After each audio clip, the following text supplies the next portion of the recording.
Sa wakas, nakauwi din. Grabe dito pre, no? Parang feel natin yung area. Parang nasa probinsya lang tayo, no? Oo nga pre.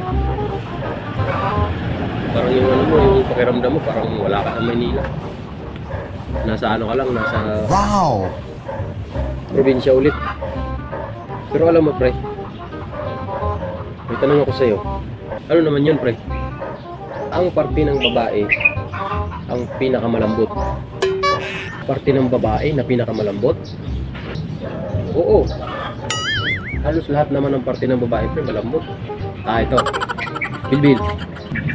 Hindi bilbil, mali ka. Ang parte ng babae na pinakamalambot, yung parte kung saan pumapalo yung itlog mo. Paano ko nasabi? Siyempre, kung matigas-tigas yan, hindi sana yung itlog mo kasi ayos ah.